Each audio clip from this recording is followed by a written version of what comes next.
let's talk about the brand new Nissan 400z. Some people call it the Z, some people call it the 400. Comment below what you call it, because it seems like it's half and half. But anyway, there are some things to love and definitely some things to hate about this car. I mean, this car is in the midst of a lot of controversy because of how expensive this thing is in comparison to what it offers, and not to mention all of the competition this car has. Guys, when you start crossing into the $50,000 price range, there are a lot of really good options to choose from, and not too sure if this is one that should be on the list. Now, I'm here to give an honest review. I'm not going to just join in and talk crap about this car. I think this thing has some really cool things to offer about it, and so we'll go for a drive and talk about all that. But the number one first thing that this is a love-hate relationship for me, it is the looks of this car. Thankfully, we got to get one that is in a nice, bright, flashy color, but it has just a weird design, guys. I mean, just a square grille, and that's pretty much it. Thankfully, it has some nice headlights to kind of give it a bit of a prettier look to it, but I mean, just a plain hood, a square grille, and there's really nothing else in the front. I mean, most cars, when you start talking $40,000-$50,000, it's like you get a little more than that, or something to, you know, spice it up a little bit. Side profile, it looks a bit better to me. Again, it's simplistic. I do like the simplicity of it. I like the chrome trim, blacked out mirrors, blacked out roof. These door handles are really cool, and my gosh, this paint just sparkles. It is so nice. Nice Z badge right here as well. That looks very cool. Sort of a half hatchback type of design, and the back end is one of the weirdest back ends to me. I think it looks good, but it's just this like odd mix of both retro yet also modern and futuristic. It's hard to like understand which one it is. Is it more like old school, or is this futuristic? I hope you guys can kind of see what I mean there, but I don't know, it gives a weird vibe to the side and the front profile of this car. It somehow does all work together, and I think this car does look nice, but again, we're going to be considering the price of this car, and so for $40,000-$50,000+, it could have been better looking, I'm just saying. But with that being said, let's go ahead and hop in here, and I'm gonna jump straight to number two. Well, let's actually get inside of the car first. To me, the interior is very, I mean, the materials in here are like, are you serious? I mean, plastic and cloth everywhere. I mean, guys, almost any car, the C7 Corvette, the BMW M240i, most cars in this price range that are performance oriented, they use nicer materials in the interior than this did. So I'm pretty shocked to see that they skimped out on that. However, there are some things that make up for the lack of nice materials in this interior. Let's go ahead and start it up. Very cool animation in the gauge cluster there. And I absolutely love the display. This gauge cluster and these three gauges, your turbo pressure, your turbo actual revolution speed. I did not mean to do that. And then you have your battery voltage as well. I mean, it's all facing you, and this does feel very unique and very cool. If you kind of just ignore all of this and just look here, this does really feel like driver oriented and like it's ready to hop on the track, which is very cool. But continuing on with the lack of cool stuff in the interior, I mean, this whole center area is very plain, like no carbon fiber, just nothing cool here. One cup holder, but if you do pull this back, you do have a second one, which is nice. But then as you're driving, like, you don't really have anywhere to put your arms, so it's just kind of like slapping hard plastic. That is first world problems, right? But still, I mean, seriously, you're asking $50,000 for a car. Some of this stuff should be a little bit nicer than it is.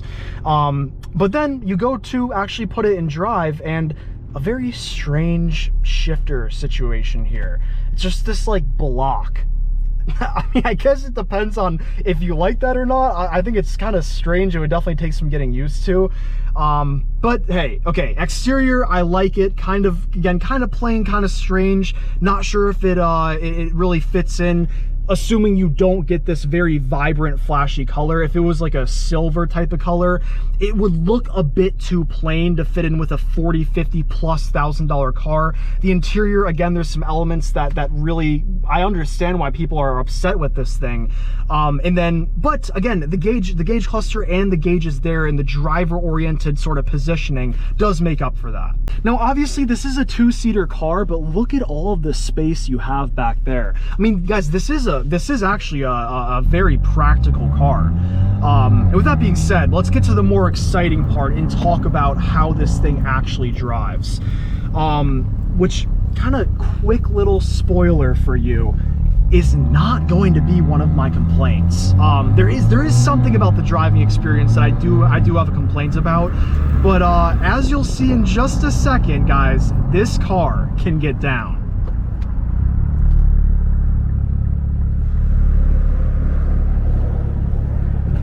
All right, let's take a right, and right away, let's just shift into first and launch this thing.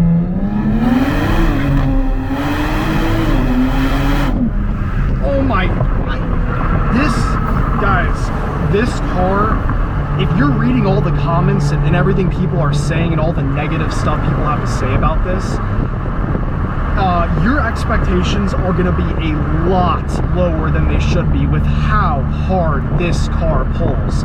Under the hood is a twin turbocharged V6 making 400 horsepower, and don't forget, this is a short car. This is relatively lightweight. It weighs 3,500 pounds, and so I mean, that makes for a combination of something that actually can seriously get up and move pretty nicely.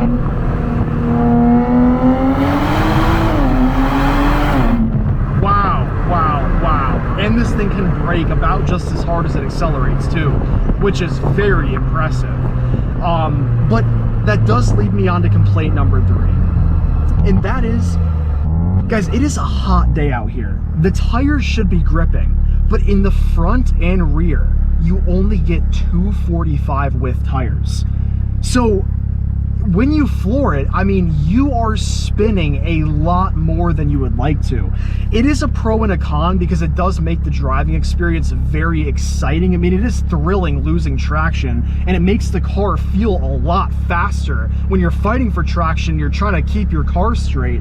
But at the same time, I mean, sometimes you just want to get a good launch in and not be squirming all over the place.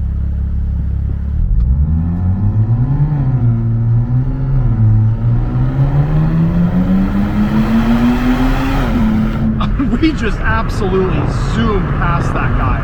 Guys, I mean, this has $45,000, $50,000 performance. I'm serious.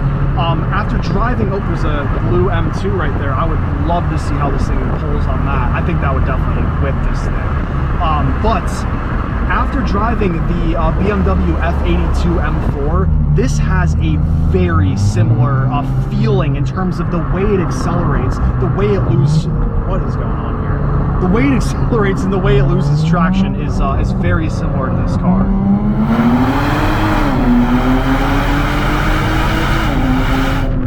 Now, it moves quickly and it feels good, but if you'll notice, there is a serious lack of exhaust sound. Now, I know a lot of cars, you just do a couple modifications, you can solve that problem. But at the same time, again, when you're asking so much money for a car, there's some things like that that should just be worked out. And so I am very, very disappointed with how this thing sounds stock. What is cool is you do hear, you know, some turbo noise from under the hood. It's odd hearing more noise up there than I do from the back of the car. I mean, revving it just does not sound. I would actually be embarrassed if somebody asked me to rev it and they're expecting cool noises. They are not going to get any of that. We do have a little tunnel coming up here, so let's get on it here.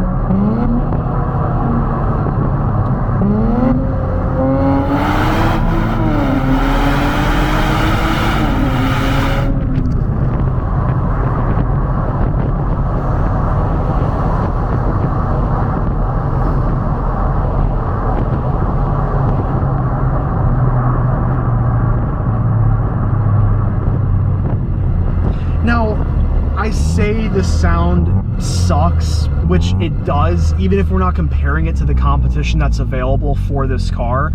But just, I mean, objectively speaking, I would have expected a better sounding exhaust setup than what you get in this thing. But then when you start to compare it to like the BMW M4 or a C7 Corvette, I mean, most cars at this price range are going to have a better sounding exhaust setup than this does. So, I mean, a good sounding exhaust, guys, that's a huge part of what makes a car enjoyable to drive. And this just doesn't really have that.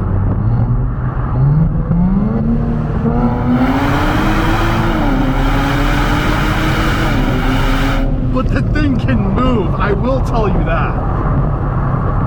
Now, the next thing I hate about this car is there is a serious lack of customization with driving. Maybe I'm a little bit spoiled, but guys, seriously, most cars at this price range, you can individually configure different drive modes. You have a lot of different drive modes to choose from.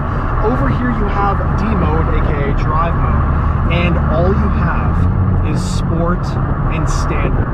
And I kid you not, the only difference that I'm noticing is the way that it holds one gear higher if you're in sport mode. There is no difference in sound, there is no difference in acceleration, and that is genuinely disappointing.